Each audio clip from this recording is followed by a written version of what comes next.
नमस्कार, मी प्राची घाणेकर आणि बुलेटिनमध्ये सुरुवातीला आहे एक संतापजनक बातमी।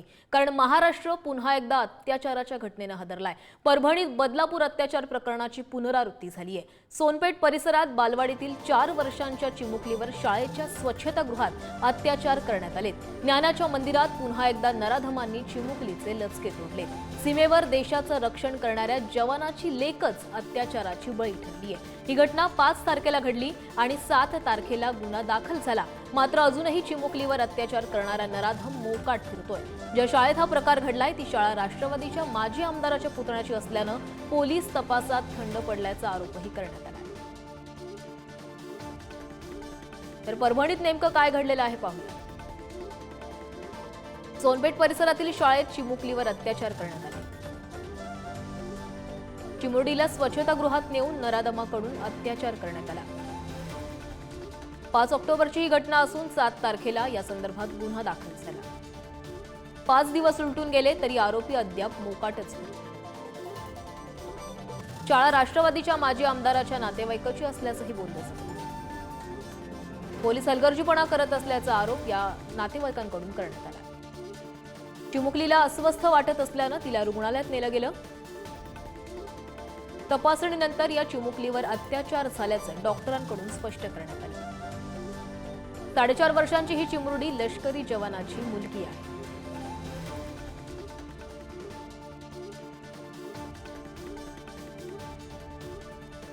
तर या संदर्भात अधिक बोलणार आहोत। आपल्यासोबत आमचे प्रतिनिधी सचिन जिरे देखील जोडले गेलेले आहेत। सचिन, 5 तारखेला ही घटना घडलेली होती, 7 तारखेला गुन्हा दाखल झाला, आज 9 तारीख आहे। 5 दिवस उलटले तरी हा आरोपी मोकाट आहे। या आरोपीबद्दल काही माहिती समोर आलेली आहे आणि पोलिसांकडून काय कारवाईला सुरुवात झाली? आपण पाहतो की आपण सातत्याने दुपारपासून ही बातमी दाखवत आहोत। आपल्या पुढारी न्यूजच्या बातमीनंतर आता पोलीस अधीक्षक परदेशी स्वतः या ठिकाणी दाखल झालेले आहे। या पोलीस स्टेशनमध्ये हे प्रकरण सुरू आहे आणि यामध्ये आता सध्या आपण पाहतो गेली 40 मिनिटांपासून पोलीस अधीक्षक परदेशी जे नेमलेली 7ही पथक आहे त्या 7ही पथकांच्या प्रमुखांशी आतमध्ये चर्चा करत आहे, सविस्तर माहितीचा आढावा घेत आहे। कुठेतरी ही कारवाई थंडावल्याचा आरोप होत होता। पुढारी चॅनलने जेव्हा ही बातमी समोर आणली तेव्हा आता कारवाईला गती मिळाल्याचं देखील दिसून येत आहे। आपण जर पाहिलं की हा जो आरोपी आहे हा आरोपी याच शाळेमध्ये शिकणारा एका विद्यार्थ्याचे वडील असल्याचं समोर आलेलं आहे, अशी माहिती पोलीस अधीक्षकांनी स्वतः दिलेली आहे। आणि या प्रकरणामध्ये आतापर्यंत 4 दिवस उलटलेले आहेत तरी आतापर्यंत कुठल्याही आरोपीला अटक करण्यात आलेली नाहीये। आपण पाहतो की या ठिकाणी त्यांनी एक आरोपींना जो वैद्यकीय अहवाल आहे तो देखील प्राप्त झालेला आहे, मात्र पोलिसांनी तो उघड करण्यास नकार दिलेला आहे। त्याचबरोबर आपण पाहतो की यामध्ये एक अशी देखील माहिती मिळत आहे की जो संशयित आरोपी आहे त्या संशयित आरोपीला ताब्यात घेण्यात आलं होतं, त्याची विचारपूस करण्यात आली होती। विचारपूस नंतर पुन्हा त्या आरोपीला सोडण्यात आल्याची माहिती देखील यामध्ये समोर येत आहे। त्यामुळे आपण पाहतो की आता 4 दिवस घडले, गंभीर घटना घडलेल्या आहेत तरी देखील अजून कुणालाही अटक नाहीये। पोलिसांचं म्हणणं आहे आमचा तपास सुरू आहे। सचिन, असंच आपल्यासोबत जोडलेले रहा। आपल्यासोबत पुढारी न्यूजचे वरिष्ठ कार्यकारी संपादक तुळशीदास बोईटे देखील जोडले गेले आहेत। बोईटे सर, आपण बघितलं 5 दिवसापूर्वी ही घटना घडलेली आहे। आज पोलीस अधीक्षक येतात आणि त्या ठिकाणी कारवाईला किंवा तपासाला सुरुवात होते। गेले 5 दिवस पोलीस पूर्णपणे थंडावलेले होते, पोलिसांकडून कुठलीच कारवाई करण्यात आली नाही। काही वेळापूर्वी सचिनने आपल्याला सांगितलं तर आरोपीला अटकही करण्यात आली आणि त्याला सोडूनही दिलं। पोलीस इतके थंड का पडलेत? कारण बदलापूर घटनेमध्ये देखील सेम झालेलं होतं। पोलिसांनी या घटनेबाबत तक्रार नोंदवून घेण्यामध्ये वेळ लावला आणि त्यानंतर तो आरोपी मोकाट फिरत होता। पोलीस यंत्रणा का थंड पडली? प्राची लाज वाटते असं बोलावं लागतं, संताप मनात दाटतो। यासारख्या घटना घडतात म्हणजे बदलापूरमध्ये काय होतं, जिथं घटना घडली, जिथं त्या चिमुकलीवर 2 चिमुकल्यांवर अत्याचार झाले, ती शाळा कुठच्या तरी राजकीय पक्षाच्या पदाधिकाऱ्यांशी संबंधित, तिथं ट्रस्टी त्यांच्यापैकी, तिथं सत्ताधारी पक्षापैकी एक नको ते बरळून गेले नेते, त्यामुळे तिकडे पोलीस थंड। इकडे परभणीच्या घटनेत काय, तिकडे भाजपावाले होते, इकडे राष्ट्रवादीवाले, माजी आमदार, पोलीस पुन्हा थंड। अरे तुम्ही कायद्याने चालणारे आहात। कोण असतात पोलीस? हो, कायदा अंमलबजावणी करणारी यंत्रणा म्हणजे पोलीस। पण इथं पोलीस राजकीय पक्षांचे, मग सत्ताधारी असो किंवा विरोधातील असो, त्या राजकीय नेत्यांच्या बटीक असल्यासारखे का वागतात? संताप यावा असंच आहे। प्राची, हातात FIR ची कॉपी आलेली आहे, म्हणजे पोलिसांना माहिती नव्हतं असं नाही। प्राची, तुम्ही जे बोलताय की पोलिसांकडे गुन्हा नोंदवला गेला, मात्र पुढे पॉक्सो खालचा गुन्हा म्हणजे कळतं ना, हो चिमुरड्यांवरचा गुन्हा, एवढा भयानक गुन्हा, त्यात काय लिहिलेलं आहे? पुन्हा ते बदलापूर सारखं.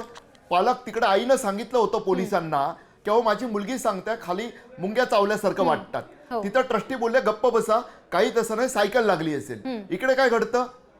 ते आई पाहते आहे की मुलगी गुंगीत असल्यासारखी वाटते.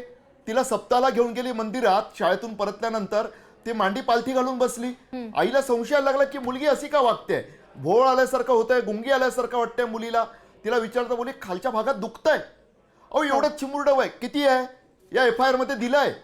हा पुढारी न्यूजचे सचिन जिरे आपले हो. मराठवाड्याचे ब्युरो चीफ, त्यांनी मिळवलेला FIR ची कॉपी आहे ही. अहो 4 वर्ष 9 महिन्याची मुलगी, चिमुरडी, बालवाडीतली चिमुरडी, तिच्यावर आता जी माहिती मिळते आहे त्यानुसार बाहेरचा कोणीतरी माणूस येतो, अत्याचार करतो. काय करता तो? शाळेचे ट्रस्टी, शाळेचे व्यवस्थापक, शाळेतले शिक्षक हो आणि पोलीस. खरंय. आता जे घडलंय म्हणजे जी माहिती आता सचिन जरी देत होते, मला वाटतं आता ती बातमी आपल्यापर्यंत आली आहे की जिल्ह्याचे पोलीस अधीक्षक पुढारी न्यूजनं 4 वाजता बातमी चालवल्यानंतर, 4:30ला बातमी चालवल्यानंतर आत्ता तिथं पोहोचल्याचं कळतंय. आत्ताच ती बातमी हाती आलेली आहे. प्राची, का असं घडतं हाच खरा प्रश्न आहे. खरंय भोईटे सर, आपल्यासोबत शरद पवारांच्या राष्ट्रवादीचे बाबाजानी दुराणी देखील जोडले गेलेले आहेत. बाबाजानी दुराणी, तुम्ही आपण बघितलं परभणीमधली संतापजनक घटना घडलेली आहे. 5 दिवस उलटून गेले, पोलिसांनी काहीही कारवाई केली नाही. आज पोलीस अधीक्षक येतात, 5 दिवसांनी कारवाईला सुरुवात होते. आणि नेमकं काय चाललंय? परभणीमध्ये एवढी संतापजनक घटना घडल्यानंतर चिमुकलीवर अत्याचार होतो आणि त्यानंतर पोलीस थंड का दिसतायत? दिवसेंदिवस असे घटना वाढत आहे. बदलापूरच्या घटनेनंतर पुन्हा अजून घटनेची पुनरावृत्ती होत आहे. अशा ठिकाणी तक्रार दिल्यानंतर पोलिसांनी तातडीने त्याच्यावर कारवाई करून संबंधित आरोपीला अटक करायला पाहिजे. हे शाळा कोणी पक्षाची आहे, कोणी माणसाची आहे हे न बघता याच्यावर तातडीने कारवाई होणं हे गरजेचं आहे. आणि असे घटना कशामुळे वाढतात की एका आई वडील त्या ठिकाणी तक्रार दिल्यानंतर पोलीस त्या ठिकाणी दुर्लक्षित करते. अशा ठिकाणी शासनाने कडक पावले उचलले पाहिजे. तिथले SP आणि EPI अशा घटनाची तक्रार आल्यानंतर जर तक्रार घेण्यासाठी विलंब लावित असेल तर त्याला सस्पेंड करायला पाहिजे किंवा त्याला त्याच्यावर सक्त कारवाई करायला पाहिजे, जेणेकरून दुराणी साहेब थोडं थांबवतो, पाठीशी घालणार नाही. दुराणी साहेब थोडं थांबवतो. शाळेवर हा, त्या बोला. ट्रस्टींवर कारवाई झालीच पाहिजे अशी सुद्धा मागणी तुम्हाला करावी लागेल त्या शाळेवर. राष्ट्रवादीचा नेता आहे, माजी आमदार आहे, त्या शाळेच्या जे कोणी आहेत, ज्यांची शाळा आहे त्यांचा नातेवाईक, त्यामुळे पोलीस दडपणाखाली आहेत असा आरोप होतोय. तुम्ही त्या माजी आमदाराने दडपण आणलं, कायदेशीर कारवाईत अडथळा निर्माण केला म्हणून सुद्धा चौकशी व्हावी अशी स्पष्ट शब्दात मागणी करणार का दुराणी साहेब?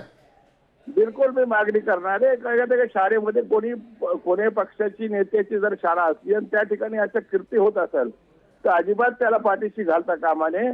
त्याला सक्त कारवाई करावी पाहिजे. आणि ते शाळेमध्ये असे कृत्य दिवसेंदिवस वाढत चालले, याचं कारणच आहे की पोलिसाच्या दुर्लक्षामध्ये. पोलिसांना निपक्षपाती काम करायला पाहिजे. शाळा कोणाची आहे न बघता एक केस काय आहे, एक कशी घटना आहे याच्यावर गांभीर्याने विचार करायला पाहिजे.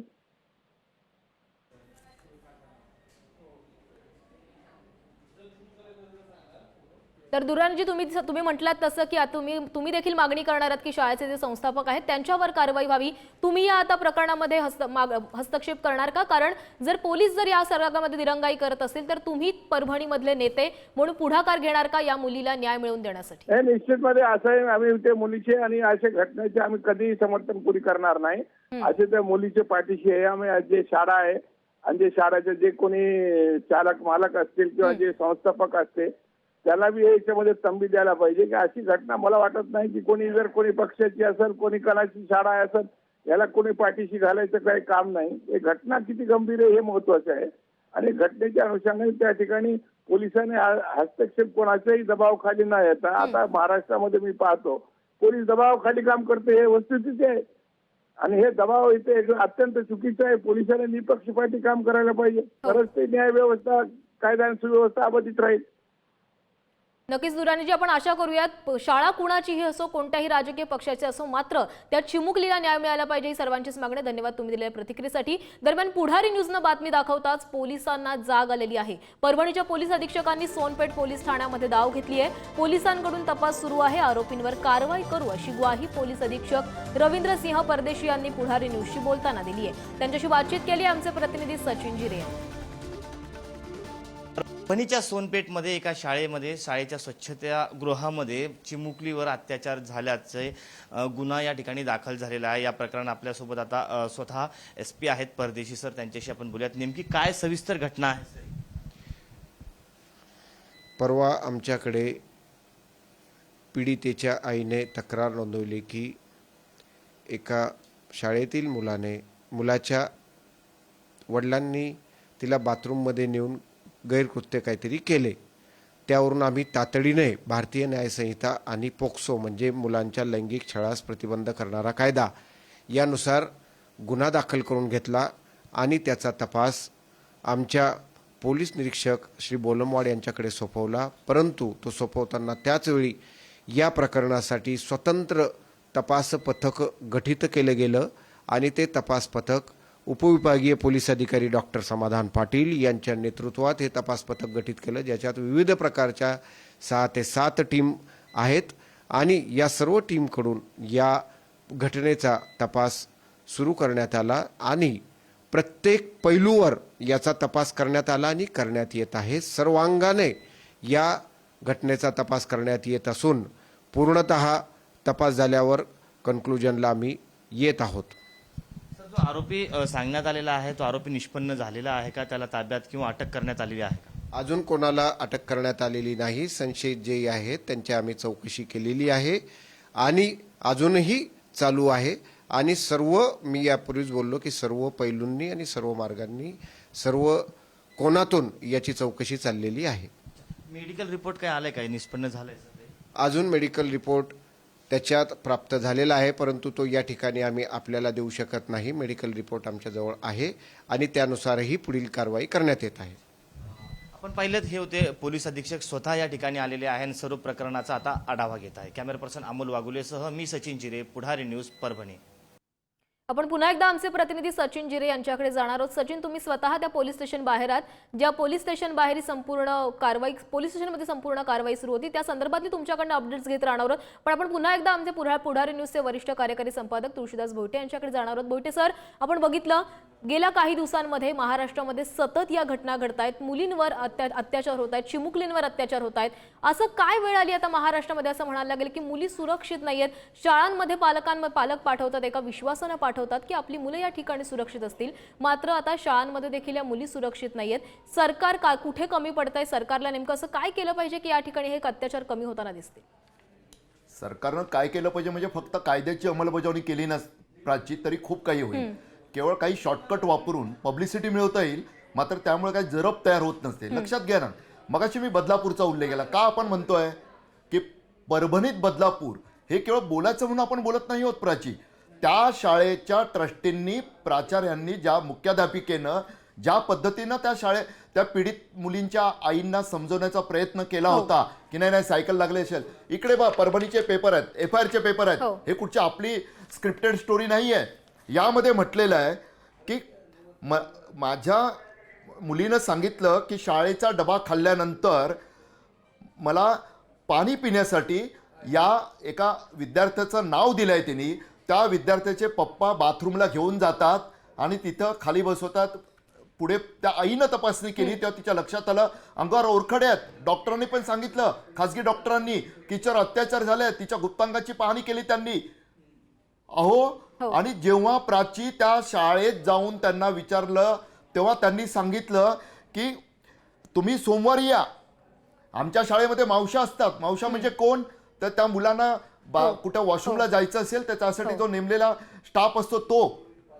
पण तसं घडलं नाहीये. ती चिमुरडी काय खोटं बोलते? तिच्यावर अत्याचार झालेत.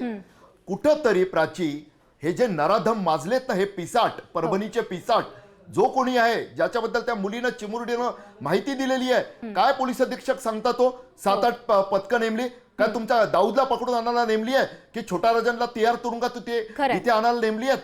हे जे हा जो नराधम आहे, परभणीचा पिसाट आहे, एक पोलीस जरी गेला ना कॉन्स्टेबल, तरी त्याची गचांडी आवळून आणू शकत होता. उगाच बाता मारतात त्या पोलीस आता काहीतरी पुढारी न्यूजनं वाचा फोडली म्हणून. मुळात अशा घटनांकडे राजकीय चष्म्यातून पाहण्याचा कोणाचा तरी इंटरेस्ट सांभाळणारे आपण त्यांचे रखवालदार नसून कायद्याच्या ते पोलिसांनी लक्षात घेतलं पाहिजे. सर, मी काही वेळासाठी तुम्हाला थांबवते. आपल्यासोबत ठाकरेंच्या शिवसेनेच्या उपनेता सुषमा अंधारे देखील जोडले गेले आहेत. सुषमाजी, 5 दिवसांनंतर ही घटना समोर आलेली आहे. 5 दिवस उलटलेत, पोलिसांकडून कारवाई होत नाहीये, शाळा प्रशासन ढम्म आहे. एका विद्यार्थ्याच्या वडिलांनी या चिमुकलीवर अत्याचार केलेला आहे. आरोपी कोण आहे कळलेला आहे, मात्र आरोपीला अजूनही पकडण्यात आलेलं नाहीये. सोनपेठला ही घटना घडली तेव्हा तिथे एक सामाजिक चळवळीतले कार्यकर्ते गौतम उजगरे, जे उजगरे पहिल्यांदा पोलिसांकडे गेले, परंतु उजगरेंना कसलीही दाद दिली नाही. उजगरेंनी जेव्हा स्वतः सांगितलं की अरे बाबा मी सुद्धा एक वकील आहे, तेव्हा कुठेतरी ती थोडीशी घटना पुढे सरकली. पण अजूनही त्या आरोपीला अटक नाही. परंतु मी जरा पुढारी चॅनलच्या निदर्शनास 3 घटना आणून दिल्या पाहिजे की काय पद्धतीचं प्रशासन काम करतंय. शेगावमध्ये PI सोनटक्के, पोलीस निरीक्षक सोनटक्के म्हणून काम करतात. 1 महिन्यापासून मी त्यांना सातत्याने फोन करते. अल्पवयीन मुलगी बेपत्ता झालीये. आई वडील आजी सगळे रोज घरात रडतात आणि सोनटक्के धम्म आहेत. एका अक्षराने पुढे हलत नाहीत, बोलत नाहीत, ना त्या पोरीला शोधायचा कुणी प्रयत्न करतं आणि हे सोनटक्के काहीही बोलत नाहीत. घटना क्रमांक 2, काल नेवाशामध्ये मी स्वतः तिथल्या PI धनंजय जाधव यांना बोलत होते. पोक्सो अंतर्गत गुन्हा दाखल करून घेण्यासाठी 250 लोक नेवासा पोलीस स्टेशनच्या तिकडे बसले होते. 250 लोकांना सुद्धा PI धनंजय जाधव यांनी दाद दिली नाही. पोक्सो अंतर्गत तिथे गुन्हा दाखल झालेला नाही. घटना क्रमांक 3, जालना जिल्ह्यामध्ये जालन्याच्या बाल सुधारगृह समितीची जी समिती आहे, त्या समितीचा जो अध्यक्ष आहे तो अध्यक्षच अश्लील वर्तन करतोय आणि कुणासोबत करतोय तर सुधार समितीच्या सदस्य असणाऱ्या 2 महिलांसोबत. या महिलांनी विशाखा समितीकडे तक्रार केली, महिला आयोगाकडे तक्रार केली. खैर महिला आयोग तर आपल्याकडे एकदम लुटूपुटूचा खेळ आहे, त्यांना वेळच नाही ब्युटी पार्लर आणि सगळ्यातनं. पण विशाखा समितीने पत्र देऊन सुद्धा, CPने पत्र देऊन सुद्धा अजूनही त्या माणसाची साधी चौकशी झालेली नाही. या 3 घटना आणि आजची सुषमाताई 3 घटना, चौथी घटना, आपण घटना मोजत चाललेलो आहोत. माझ्या हाती पोलिसांचा FIR आहे. पोलीस हे राजकारण्यांचे बटीक झालेत का असं वाटायला लागणारं साऱ्या या FIR मध्ये म्हटलेलं आहे. त्या मुलीच्या, पीडित मुलीच्या, चिमुरडीच्या आईच्या जबानी आहे. ती म्हणते आहे की माझ्या मुलीची तपासणी केली तेव्हा अंगावर नखाचे ओरखडे तसंच तिचा तो भाग सुजलेला दिसला. तेव्हा मी मॅडमना सांगितलं, शाळेच्या मॅडमना, की असं कसं झालं माझ्या मुलीसोबत. तर मॅडम त्यांना सांगतात बदलापूरच्या शाळेच्या मुख्याध्यापिका ट्रस्टींची आठवण करून देण्यासारखं या FIR मध्ये आहे सुषमाताई, की त्या म्हणतात आमच्या शाळेत मावशा आहेत, त्या स्वच्छतागृहात नेतात, त्या काय झोपा काढतात असं तुम्हाला वाटतं का. म्हणून त्या दरडावतात शाळेतल्या मॅडम या पालकांना, पीडितेच्या आईला, आणि सांगतात की तुम्ही या सोमवारी, आपण सोमवारी बघू. हा एवढा मस्तवालपणा राजकारणी गॉडफादर मधून येतो का. मला हेच आपल्याला सांगायचा मी प्रयत्न करते की या सगळ्या घटनांचा जेव्हा आपण गोषवाराव घेतो तेव्हा लक्षात येतं की प्रशासन नावाची जी गोष्ट आहे ती इतकी पोखरून निघालेली आहे आणि त्यात पोलीस खात्यांना काही अधिकार राहिलेच नाहीत की काय, अशी परिस्थिती आहे. कारण पोलिसांची परिस्थिती काय आहे, त्या त्या ठिकाणचा जो स्थानिकचा आमदार असतो 307 दाखल करायची, 323, 324 दाखल करायची, 376, 354 दाखल करायची. आमदाराने येस म्हटलं तरच PI दाखल करून घेतो. आमदाराने येस म्हटलं तरच तो अटक करतो. आमदाराने जर म्हटलं तक्रार दाखल नाही करायची तर पोलीस तक्रार दाखल करत नाहीत. ही महाराष्ट्रातल्या सगळ्या मतदारसंघांची सध्याची परिस्थिती आहे. सोनपेठ मधले सगळे सामाजिक कार्यकर्ते एका छोट्या केबल वाहिनीने ती बातमी केली, एका अतिशय छोट्या पोर्टलने, तेव्हा त्यांच्यावर सुद्धा दबाव आणण्याचा प्रयत्न झाला. सोनपेठ मधले सगळे छोटे मोठे सामाजिक कार्यकर्ते त्या पोलीस स्टेशनला जाऊन आले, त्या शाळेत जाऊन आले. पण आता पुढारीवर जरा चालतंय म्हणून तरी किमान राज्याला घटना घडेल कळेल. पण हे लोक ती पूर्ण बातमीच दाबून टाकण्यापर्यंत नक्की सुषमाजी, तर हे खरं तर गंभीर आहे, कारण राजकीय हस्तक्षेप करून जर तुम्ही या मुलींना न्याय मिळवून देण्यामध्ये कुठेतरी दडपण आणत असाल, दबाव आणत असाल, तर ही गंभीर बातमी आहे. धन्यवाद तुम्ही दिलेल्या माहितीसाठी.